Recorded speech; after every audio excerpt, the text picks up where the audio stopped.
Welcome to today's masterclass. My name is Sandra Ellery, and I will be your host today. For those of you who are unfamiliar with CSIA, we are a global nonprofit trade association with over 500 member companies in 35 countries. To highlight just a few of CSIA member benefits, the CSIA Best Practices Manual guides control system integrator companies in the setup and running of a solid company. Any system integrator company will benefit from best practices, but earning the CSIA certification is a confirmation by a third party that you have deployed them correctly. For partner members, CSIA offers an ecosystem to grow their system integrator programs, understand their customers' pain points, monitor industry trends, and share their thought leadership. A trusted resource of qualified integrator and suppliers, the CSIA Industry Automation Exchange helps system integrators, industry suppliers, and manufacturers connect and do business. For system integrators, the partners, it provides a platform to support your content and the SEO marketing efforts, position your company and C-suite as thought leaders, and nurtures prospects by providing a credible source for information about your company and its products. Finally, a reminder that in 2021, we will have increased access to knowledge sharing, community building, and networking throughout the year when you join or renew your CSIA membership. CSIA is committed to delivering extremely relevant content to system integrators while providing partner members access to a highly engaged audience. To that end, CSIA will deliver weekly virtual events on a broad range of topics and experience, all of which are open to sponsorship. For more information about CSIA, membership, virtual events, and sponsoring and advertising opportunity, contact us at info@staffcontrolsys.org. At this time, I would like to introduce our speaker, Spencer Kramer.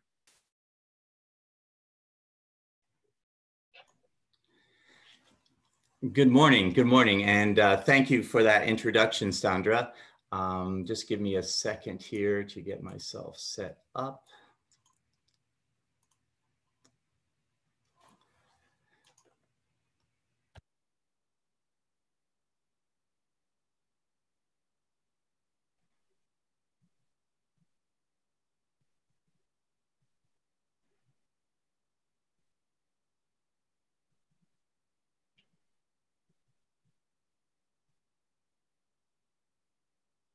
Spencer, you're muted.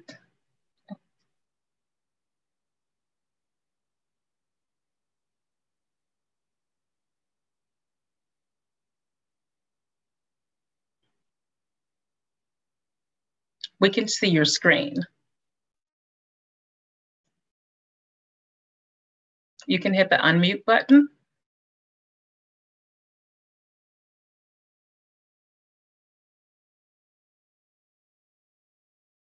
There we go. There you go. All right. Thank you. No problem. All right. Well, now that we got that out of the way, good morning, everyone. So, yes, so Sandra, thank you so much for that introduction. It's a pleasure to be here with you today virtually.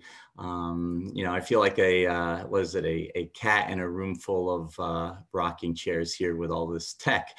But it's a pleasure to have this opportunity to present. I also want to thank the CSIA for putting on this knowledge event. It's always great to be able to get out and share some of the things that are going on. I think it's very important.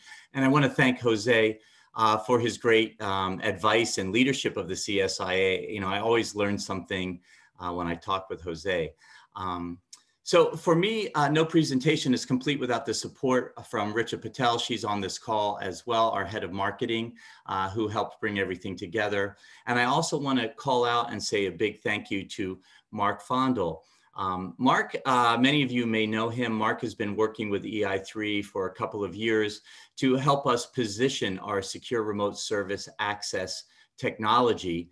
And for me, working with Mark has been particularly enjoyable because we've worked together years ago. And in fact, when we worked together years ago, I was running a systems integrator business. Yeah, in the 1990s, I had a company that was putting together PLCs and SCADAs and motor control drives, writing the programs and wiring up the panels. My company, when I sold it, we were at around 150 people and international.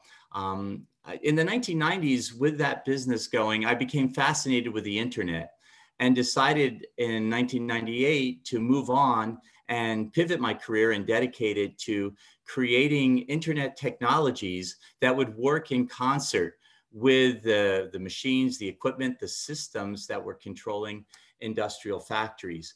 That now has become the industrial Internet of Things, or some people call it Industry 4.0. In those days, I was hoping it would be called EI3, Electronic Industrial Internet Information. So today in this presentation, I'm going to share some of the lessons from the past 20 years of creating an IoT company, maybe one of the very first IoT companies.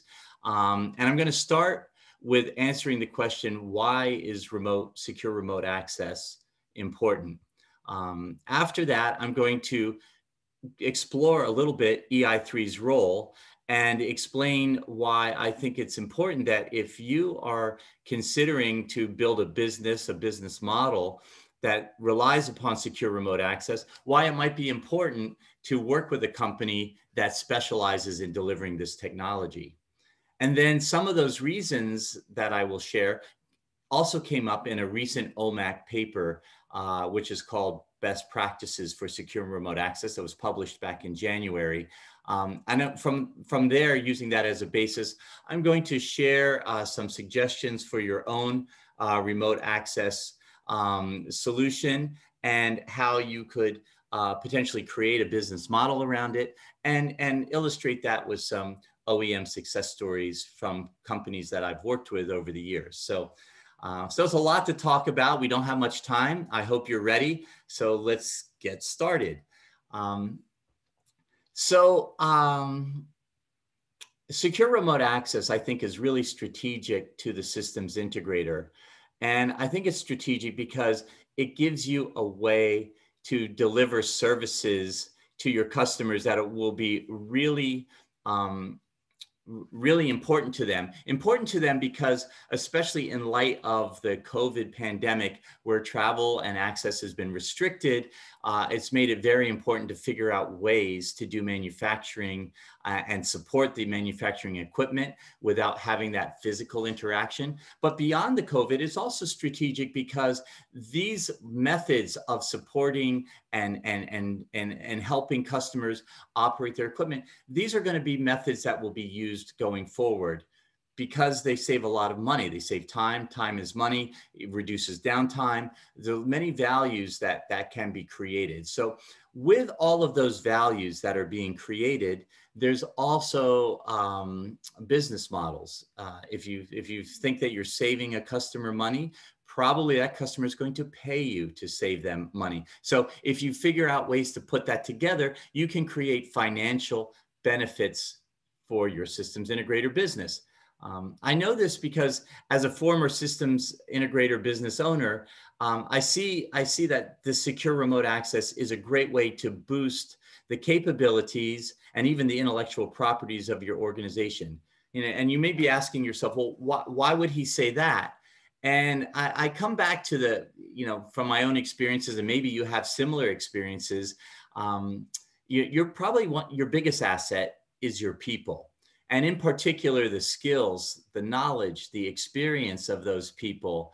And many times managers will say, oh gosh, we're so busy. If we could only figure out a way to clone Joe and have two Joes, we would be able to get twice as much done. Those Top Gun engineers are very valuable. And if you can find a way to deliver their skills, knowledge, and experience to a customer independent of geography, so that driving to the plant, or that flight or the overnight stay is no longer needed, well, there's going to be benefits for you, and there's going to be benefits for the customer, and that is going to be the root of a business model.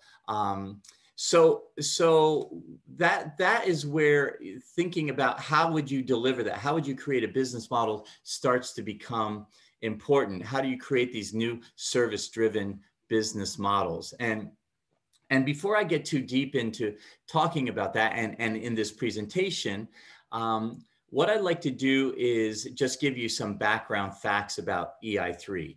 I founded the business in 1999. And the mission of EI3 was to create a platform and a technology and a solution that could be white label branded and used by other entities who want to reap the business benefits, but don't want to get too deep into the technologies. That was the idea. And that's what's led to our creation of a white labeled remote access technology that enables companies, OEMs, to do remote troubleshooting and diagnostics, improve the use of their machines, reduce their costs, improve quality, and reinvent after-sales service. Doing this for 22 years, and it feels like it was just about a month, but it's gone fast. We now are connected to equipment in more than 10,000 factories in more than 100 countries around the world. The last time we did a count, we found that we're close to 84,000 machines and devices hooked up to our network, and we monitor about 300 million data points every day. So what we do, how we do it, is we create secure connections. I'll get into security a little bit later in this presentation. From those secure connections, we do data aggregation and analysis. And with those things put as the platform foundation, we have a white label technology that enables secure remote access to equipment and out-of-the-box apps that deliver on many of the most common values that companies would look for, such as OEE benchmarking, recipes, life cycle tracking, downtime tracking, alerting and reporting, and quality management. This is also delivered. We can create custom dashboards. We also have an API that systems integrators can use to create their own custom dashboards and put their own unique IP together that they can deliver to their customers based on the framework. And we have a data science team that helps create predictive algorithms and solutions. And that's done at EI3 as an international company. We have primary offices in 3 locations. Our headquarters is in New York City area, suburban New York area, where we do research, product development. We manage our global cloud of data centers. In Montreal, Canada, we have a development center of excellence where we do our application development and testing, as well as marketing. And in Zurich, Switzerland, we have a team of data scientists, many of them PhDs, and many of them come from IBM Watson experience with decades of experience working in industrial settings for IBM, applying artificial intelligence and advanced mathematics towards creating algorithms to make machines more efficient. This is all delivered through our 3 data centers. One is located in the New York area, one in Frankfurt, and one is in Shanghai, China. With that said, you're probably wondering, who are the companies that use EI3? Our solutions are being used by thousands of different companies, so this is just a few.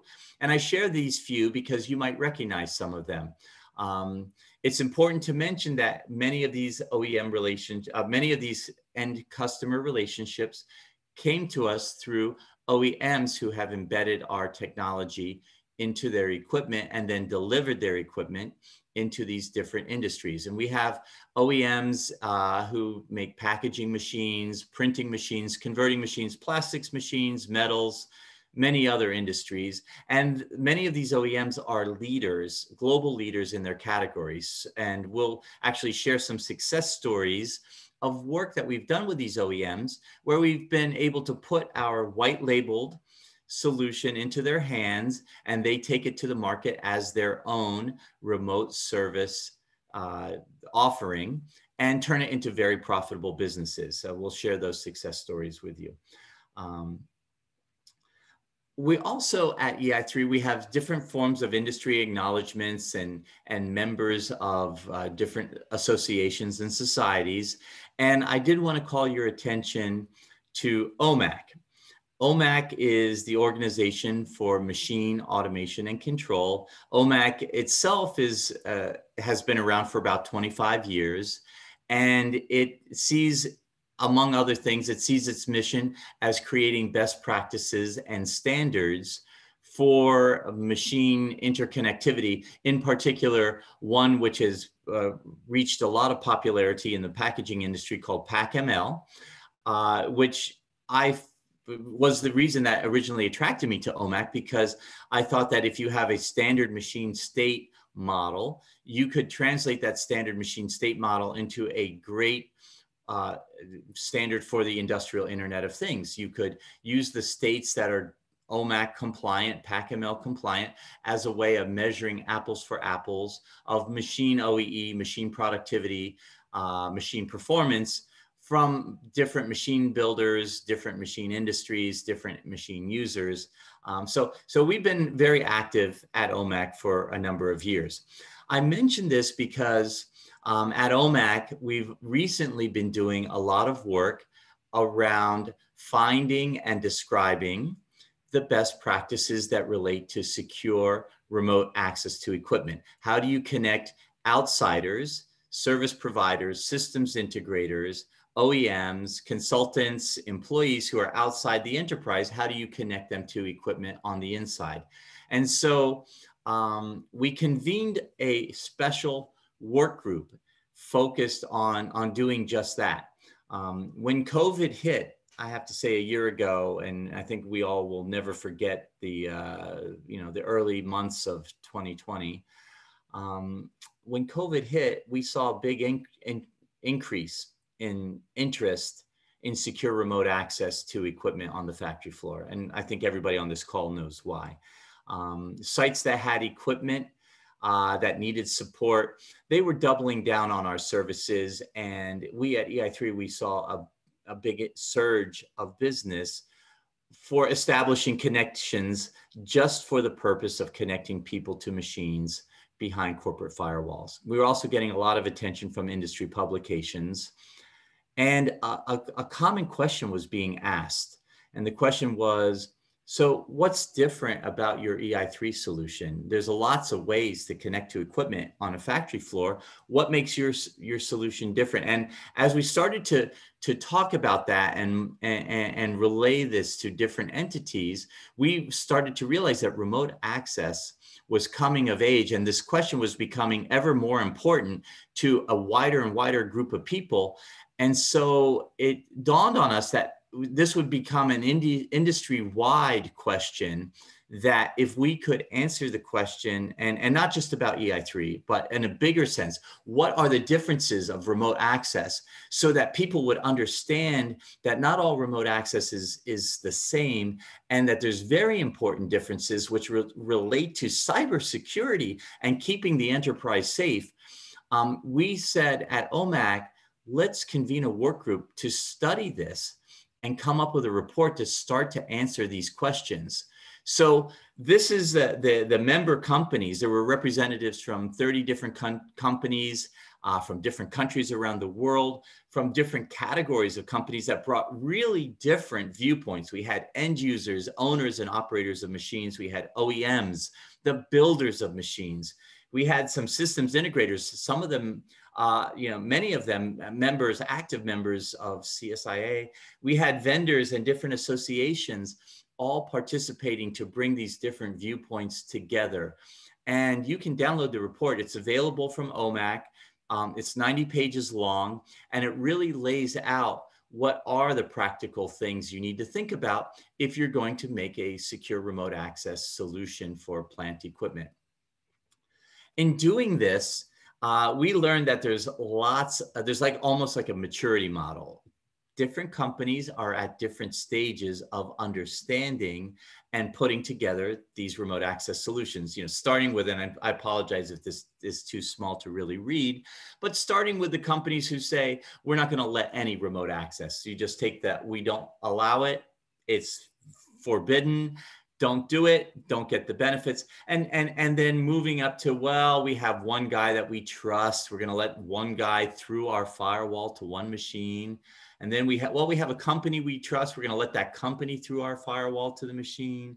Or maybe it's one guy to many machines. And then at some point, the end user, they understand there's a business benefit because now they're reducing their downtime.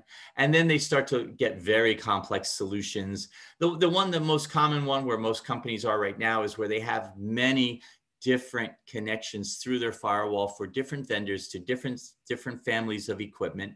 And it creates a very complex security challenge because all of these different methods, there's not a good governance, there's no standardization, and there's more holes through their firewall than a high quality wheel of Swiss cheese. So that leads to coming up with a coordinated strategy where you have an enterprise where you want to bring all of your connections through and control it from inside the enterprise and do it in a way that is IT approved, where IT understands how it works and OT can manage it. And so that was part of the assessment of this, and we'll go into that technology in just a moment.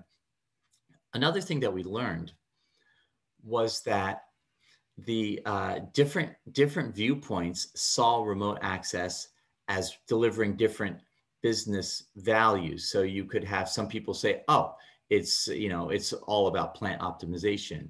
And others say, well, no, it's about predictive maintenance or remote troubleshooting and support. So all these different methods were simultaneously taking advantage of that secure connection channel, but there's different businesses associated with them, and there's different business models. And so when we polled the group, we learned that there's literally no fewer than 9 different things, major categories, that were being delivered today by those 30 entities or received by those 30 entities for having these secure channels of connectivity from people on the outside to machines on the inside. And as we're looking at it from the SI point of view, from a systems integrator point of view, each of these by itself could be a business offering that you bring to your customers. It could be data access is one, monitoring is one, of course, performance consulting is one, programming, startup, making quicker startups, technical support, training, troubleshooting. All of these are things that could be offered through that secure channel by a systems integrator to the end customer market. But one of the major hurdles that we very quickly identified in the work group is that connecting people to the plant floor is not easy. And it's not easy because every company seems like they have very different landscapes, and the variation in these landscapes is significant.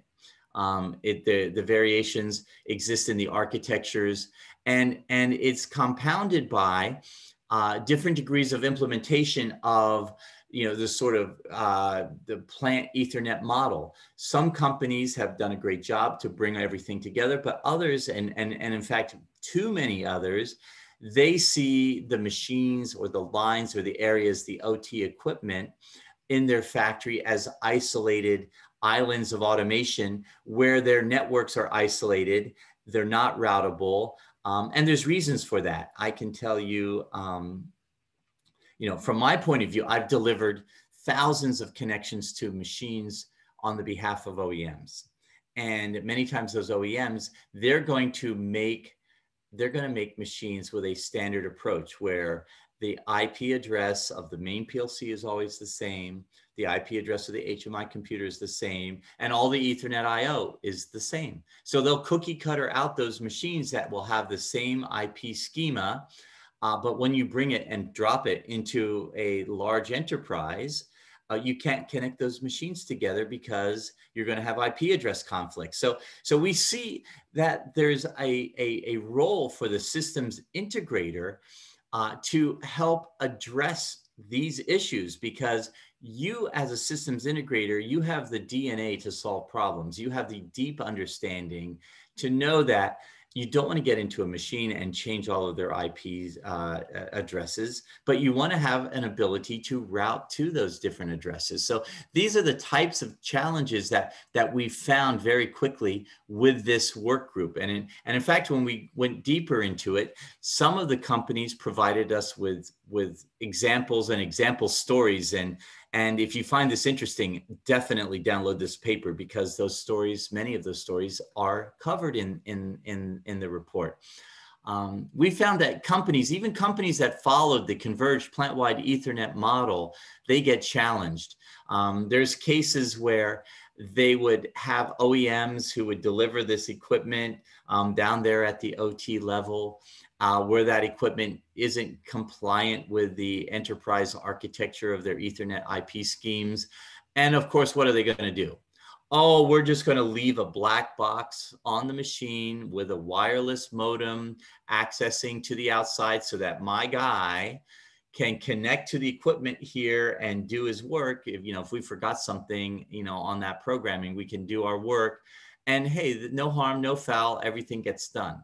But the problem is that this connection actually creates a vulnerability to this entire architecture.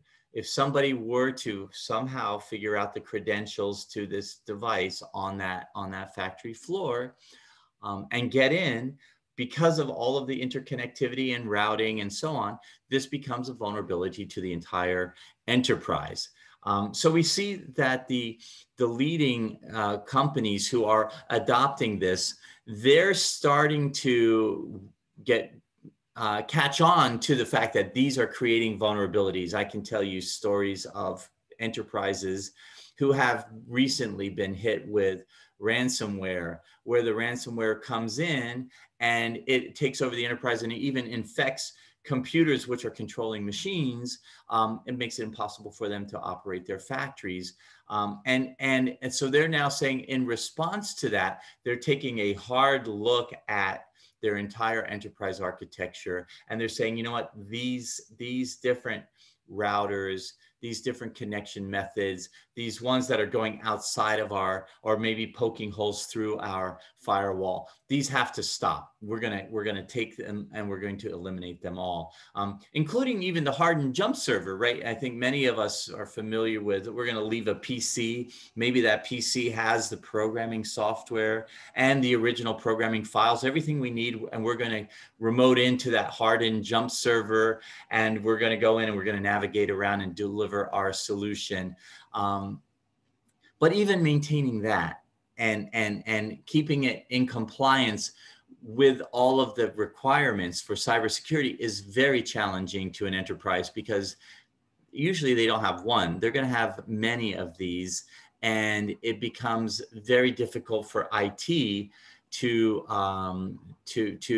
keep all of these devices up to snuff. So this is where the EI3 solution was viewed favorably by many different companies, because there's a coordination of all of the different OT managed devices, whether they be individual machines, where the machines have network address translation so that it complies with their enterprise architecture, or whether there's entire areas where those areas form a security zone. All of these work together through a virtual LAN, which is brought to one gateway device. And through that one gateway device, there's only one connection that needs to be made through the enterprise firewall to support multiple machines from multiple vendors, with an entire community or population of zero trusted people out there who can be invited by OT. And I'll get to the methods about that in a minute, but OT can invite, whether it's the systems integrator, the OEM, the device vendor, they can be invited to come in and do their work. So we like to think of this as the gateway is IT approved, and then all of the different devices on the floor become OT managed. And doing it this way enables the enterprise, the owner of all this equipment, to maintain the integrity of their converged network. So going a step further, and believe me, there's a lot more details. I could spend the rest of this call talking about this, but I want to get onto the business values that you would want to think about in creating your remote service business. But going deeper into this, the OT person on the shop floor would basically have sort of 4 key steps that they would go through in order to bring somebody from the outside onto their equipment. The first step is they determine which piece of equipment needs to have the service. And generally, we recommend that there is one edge device which does the routing and firewalling for that piece of equipment or area. That device is identified to be the device which is protecting the equipment to be serviced. And once service is needed, the OT resource then decides the specific time frame. When will this service be delivered? How long will the service session take? And who's going to deliver the service? So using standard web pages through a web application, the OT resource is able to dispatch an invitation. And the invitation to an outsider. That outsider might be somebody from your systems integrator company. It might be somebody from the machine builder. It might be somebody from their team who's remote to the factory. In fact, you can invite multiple people to do multiple sessions at the same time. You could say that a systems integrator wants to bring the drive vendor in, as well as maybe a quality inspection vendor in, to do a 3-person coordinated service session to a particular piece of equipment. That can be done. And with it being done through this method, they are limited by a ring fence of a micro-segmented network where they are subnetted out just to the equipment that they're invited to service. There's no way that they can go roaming around through the factory looking at other devices or other pieces of equipment, or even other IT resources. They're protected. And so the factory is protected. And through that, then all of the actions and activity is automatically logged. So you have a service session which occurs. The service session is accomplishing a certain goal. The goal might be one of those 10 different goals that we talked about in the report. And through those goals, then the activity, the time and date of access, the who that access was, the individual, and what was done is all logged by the EI3 application. So with that being done, the owner of the equipment has the ability to have an audit trail, has a report. And with that report, then they know that no action is being done without their awareness. They know that they are the initiator of the action. They know that they can rely upon those outsiders, the systems integrators, to provide them with the service, but that it's being provided under their terms, at their times, and so on. And that makes them feel safe and secure. And so what happens is this method creates a lot of benefits. The first benefit that the IT sees, and IT as the actor in this interaction, the IT's biggest benefit is security. IT wants to protect the enterprise. That is, they have the mandate to protect the enterprise. They know that they can no longer just say no remote access is allowed. They have to allow remote access, but they want to reduce the number of connections, because with the fewer connections, it's easier for them to keep a handle on what's happening with respect to their enterprise assets. They also want to have a standardized approach, an approach that will work with multiple different vendors. They don't want to have each vendor coming to them, and every vendor is going to say their solution is the most secure, their solution is the best, their solution can do this and that. They want to have one solution. And so they look for a solution that is heterogeneous, that can be supported by many different machines of many different brands and types and many different suppliers on the outside. So IT gets benefits through a coordinated approach. OT gets great benefits.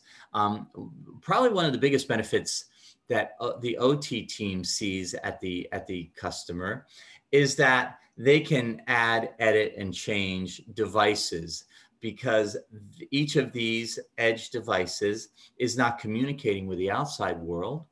It's communicating with a gateway, which has already been approved by the IT department. So if they add a new machine or a new security zone, they just buy another device, they put it on their network.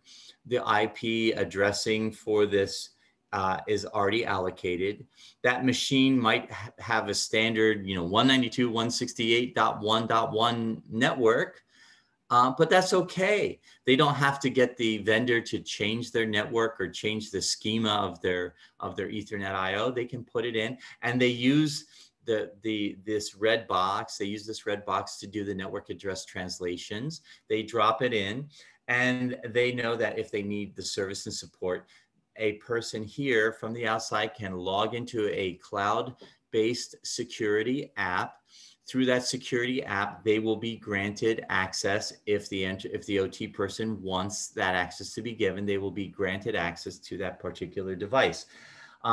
So with all of that, that enables them to create the connection, empowers their ability to document all of the actions that have been made, and documents all the all of the activities that occur. You as a service provider, you also gain many benefits. You gain the isolation between the different remote service assets. So and this translates to benefits in the way the end customer can work with you, because they now know that there's a solution in place, that you are invited and you can connect to a piece of equipment, and that you can deliver the skills, knowledge, and experience to that piece of equipment in a way that is controlled for controlled collaboration, and enables you to grow with that end customer. So because there's these three benefits, there's basically a triple bottom line: IT benefits, OT benefits, you as a service provider benefit. And with all of that, that is where, we see the genesis of creating a business model. Many of you on this call are probably planning to deliver some form of a remote service business. My remote engineer, my virtual connection engineer, my virtual troubleshooter, things like that. When you think about the remote service business, and as systems integrators, I'm sure that you probably see the combination of delivering the skills, knowledge of your experience on one hand, all of that human capability as one part of the service business, but there's also the technical capability. And what I see very often is companies, they see those two things somehow getting blended or merged. And when you think about what really needs to go together to make this remote service business work, if you blend those things together, it gets complex, and you can overlook that there's many different complex things that have to work together to create a robust, secure, reliable, scalable, and open for collaboration method to connect people to the shop floor. And you need a hardware platform, edge devices, you need firmware and software. You need to be able to create secure tunnels that work compatibly with the end customer's firewalls. You want to have a no-code, some type of a configurable interface so you can grow and scale the numbers of connections. You want to have a user interface, and hey, it may not just be your people connecting, it may be the Drive vendor or other vendors, so you need to have a way that they can be invited in. You want to have a tracking and documentation so you know who's going in and know what they're doing. You want to have a database so that you can report on all of the different actions so you can bill your customers. And you want to deliver this in a redundant and reliable way. And so when you think about those different aspects of the service capability, that's the role that we see that we can offer to you at EI3. It's the delivery of the technology that underlines the service. And that technology gives you a way to deliver the skills, knowledge, and experience of your Top Gun engineers so that you don't have to dedicate the first 30 minutes or hour of a service connection for that engineer to figure out how to get connected, because there's, you know, all these particular details. That enables you to create flexibility and customization. You can also deliver different types of businesses like data services and analysis through this connection. Document the activities for your customers. Provide your customers with the cybersecurity that they're going to be looking for, and have a zero trust mechanism that can bring in lots of outsiders in a way that they can do their work, connect to the machine, not compromised by handing out passwords and things that will be reusable later, but enable them to do their work with a one-time access and deliver the benefits. So that at its core becomes the proposition that EI3 can make to you as a systems integrator.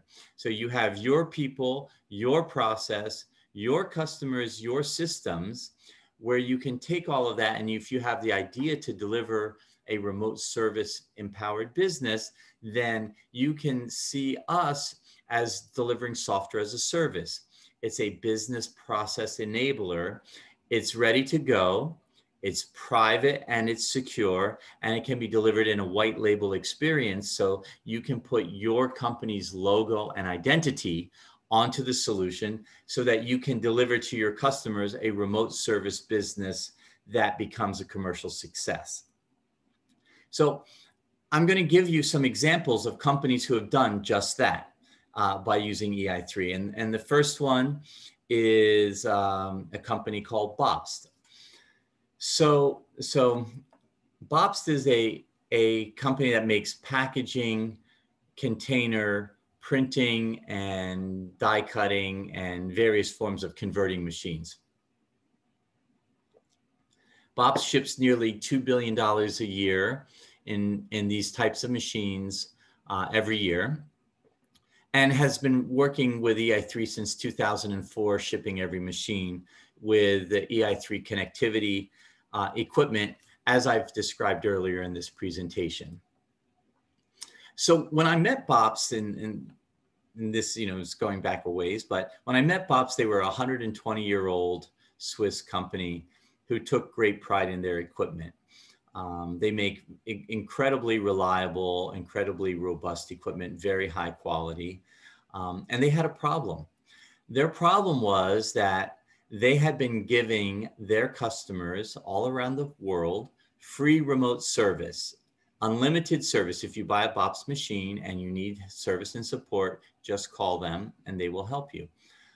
Makes sense. And of course, going back 25 years or 30 or 40 years, when machines were hydraulics and pneumatics and cams and things like that, service wasn't needed at the same level as it is today. Today, machines have PLCs and computers and software, and those high degrees of automation limit the number of companies who can do their own on-site troubleshooting. If there's a problem where there's a fault code, most often you need to go to the manufacturer or the systems integrator who delivered the system to interpret that by going into the logic of the equipment and understanding it. And I think all of us on this call, we know that we've been doing this. We understand the complexity of modern systems, and we know that unless you have a very specific amount of skill in the programming tools and the logic that was written, you're going to be challenged to troubleshoot and navigate the equipment. So Bobst had exactly that same problem, and they were seeing their services costs escalate. So they came up with the idea, together with us, they came up with the idea to create a professional service program that has service level agreements, and they call it Helpline Plus. And the idea was that you still have your free telephone service, but if you need to go into the PLC or the computer of the machine, that you could do it through the internet. And that by doing it through the internet, you would reduce your unplanned downtime. You would be able to diagnose what's going on faster. You would get your parts maybe dispatched quicker. And if a person needs to visit, by taking that remote look first, when that person comes, the person already knows the nature of the problem. So you may be prepared with the right parts or the right tools. And that became a smash success. What they were able to do was to reinvent the way services were delivered in their segment of the industry. Customers understand that they get a very real benefit because they were able to reduce the unplanned downtime associated with the machines. They were also able to shorten the startups and get better warranty support. And so it became an advantage of the BOPS machine that customers would recognize. And what they would do is that after the warranty period of the machine is over, they would contract with BOPS to deliver this Helpline Plus service as an ongoing extension of the support and service capabilities of BOPS. And that's now grown to a business that has a top line value in $8-figure dollars,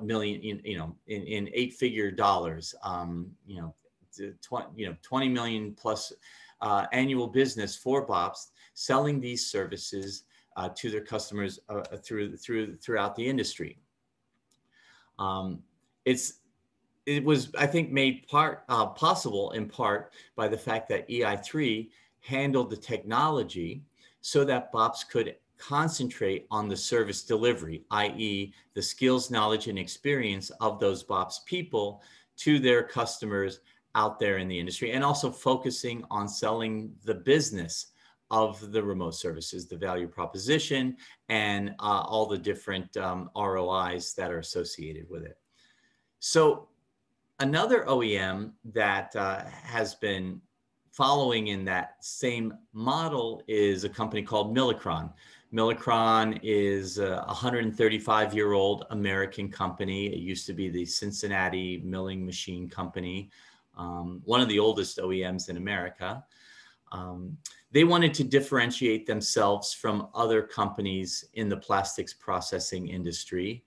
And they saw that enlightened service models would be the key.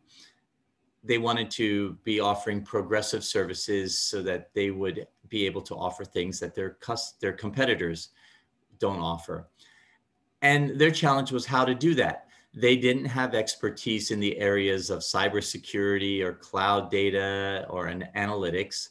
And so in response, they took the EI3 remote service offering and built a program around it, which they call Empowered. They, in addition to connecting people to machines, they also added data. And with that data, they get alerts where when certain things happen in the machines, their service teams are automatically alerted. They've even taken it a step further where they've worked with our data science team in Switzerland to come up with machine predictions where those predictions will alert the Milacron parts department of impending parts failures before the parts fail, so those parts can be dispatched proactively. And that's done without any human involvement. The EI3 system is directly sending these alerts to their Salesforce.com solution so that automatic critical parts are dispatched. So this is now, Milacron is getting acknowledgement as being a leader in the plastics industry for these types of services.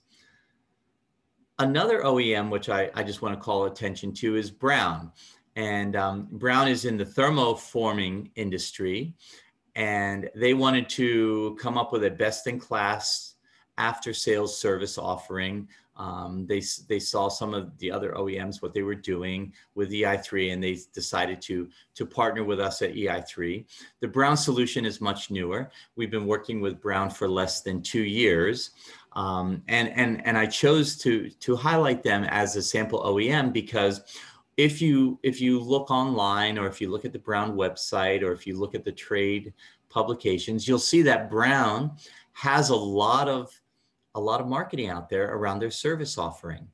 And they were able to get their marketing out there because by working with EI3, they were able to piggyback on our decades of development and experience. So we were able to get them into a place where they could leapfrog their competition without having to make a substantial investment into the foundational technologies of edge devices, communications, firewalls, tunnels, and everything else, so that they're able to put their skilled, knowledgeable, and experienced technicians to work right away. And in fact, from when we signed the contract, it was less than 2 months that they were out in the market with marketing collateral, with images and pages and value propositions and offerings, because we were able to help them with this white label approach. So to summarize, at EI3, we've been doing this for a while. We started by delivering a solution to OEMs, and it's going very, very well. But now, as a result of big changes in the market and the fact that remote service is coming of age, we see that now is the time to add systems integrators to this list. We want systems integrators to take a look at what we're doing. And that's why I'm here today. If you see what we're doing and you think that this could be something that you could build your remote service business on, then we have a value proposition for you that I hope is compelling. We can help you by reducing your time to market. It's market proven, it's ready to go, it's white labelable, and you can build your unique offering, your service business on top of this in a way that can bring a branded experience for your employees and your customers. It's a business in the box. All of the features, all of the bells and whistles that you would expect for tracking customers, who's paid, who's not, who gets the deluxe program, who gets the basic program, all of this and the reporting that goes along with it is there and it's ready to go. So it's not just a tech to establish a communications channel, it's all of the features around the tech to make it work. It has financial grade security. The awareness of the manufacturing enterprise around cybersecurity, today it's acute. And everyone who is looking at connecting anything to a factory equipment is going to be placed under tremendous scrutiny. If you're building a solution on your own, or you're putting it together by bringing elements from different companies, you're going to need to invest considerably in documenting and establishing how your security features are there. And of course, no company wants to be involved in a case where a vulnerability turns into an exploit that occurs, where a system at an end customer gets somehow exploited and something bad happens. And nobody wants to be associated with that. So, so by working with an established, proven solution, you can put that cybersecurity fact a little bit further away from the top of your list. And then finally, maintenance and support. You're going to be offering to your customers a remote access service business where maintenance and support is something you're delivering to them, but you're going to need to have the delivery mechanism, which is also maintained and supported. And so at EI3, we provide that as behind you to maintain the network so that it's working, so that when you need it to work, your people are ready to go with an always-on connection that maintains its integrity. So with that said, my challenge today is who from this group is going to be the first systems integrator to become powered by EI3. If it's you, then you're going to find that EI3 is a great company to work with. I can give you many different examples. Our OEMs is proof positive that we're responsive, we're helpful, We know how to perform our jobs, and we know what our role is in the chain. So if you're interested in creating that remote service business with us, let me know. We're here to help. Thank you so much for listening. And now I can ask, are there any questions?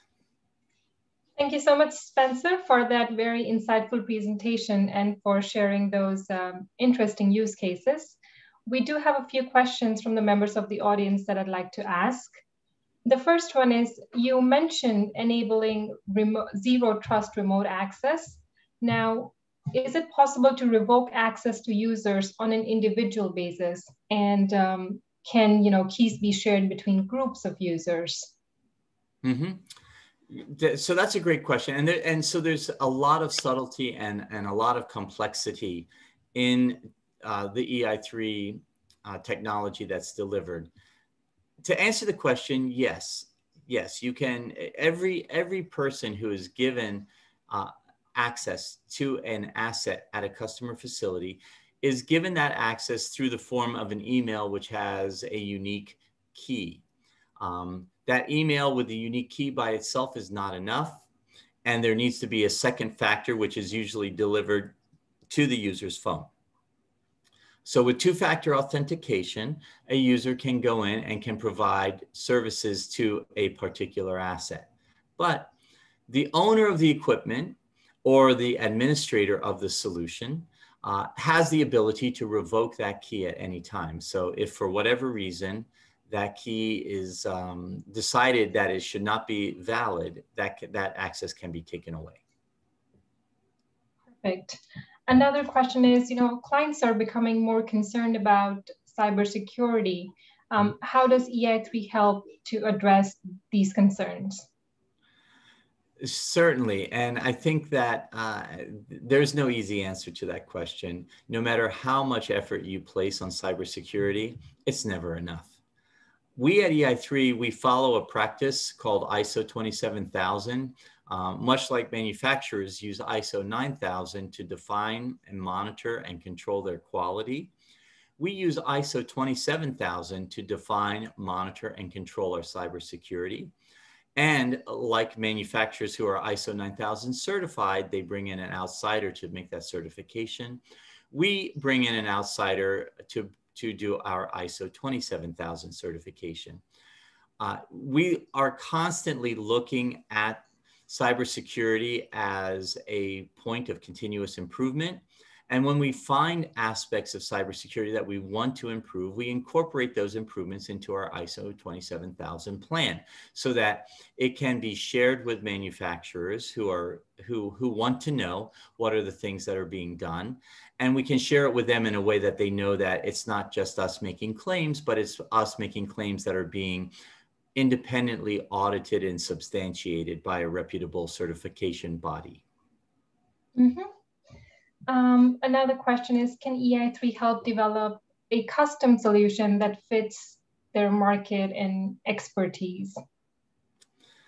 So that's a great question, very intriguing, and the answer is absolutely yes. We adapt our framework routinely to create custom solutions, and those solutions are based around many different factors. It could be based around the technology itself. It could be based around the data and analytics, or it could be based around the business model. So we have a very extensive Java development team up in Montreal who are there to create these customizations. And the customizations can be done in at many different levels with many different scopes. They can also be collaborative. So if you have your own team that you want to help and do certain parts of it, we certainly welcome that capability. Great. There's a lot of buzz around IoT and AI. So how does your remote access solution expand to a full IoT solution? Mm-hmm. Well, I don't know if it's, when you say a full IoT solution, that's a very, very broad topic. We see that our concentration is in industrial manufacturing, and we see that an IoT solution is something that needs to go from the edge, from the controllers that are on the factory floor, and go through the edge, from the edge through to the cloud, and through the cloud then to do the analytics to deliver an actionable result, either to a person or to another system. And we do that now. So the AI part of it is it's a key ingredient. And that's one of the reasons why we have an AI development team based in Switzerland, because we think that AI brings the craft of managing and securely transforming and transmitting and communicating data. It brings that capability to a higher level of value, because by building the algorithms and delivering the algorithms that can be done through AI, you can create actions that have tremendously more value for the equipment owners or the equipment builders. Great. So those are all the questions that we have today. Is there anything else that you'd like to touch upon, Spencer? No, I'd just like to say thank you all for your attention. It was great to spend this time with you, and apologies for the slow start getting going, but I've really enjoyed this presentation, and look forward to any sort of follow-up discussions that you may want to have. I welcome you to contact us at your convenience. And I'll hand it now to you, Sandra. Thank you, Spencer. On behalf of CSIA, I would like to thank Spencer for this informative discussion, and to all of you for attending. I'd also like to remind you that a copy of today's recording will be available later this week. Also, please visit the CSIA website to get a list of our upcoming events. And with that, if you have any questions about CSIA, please contact Jose Rivera or Lisa Richter. They'll definitely be able to answer any questions you may have. This concludes our program for today. Once again, thank you for joining us, and have a great day.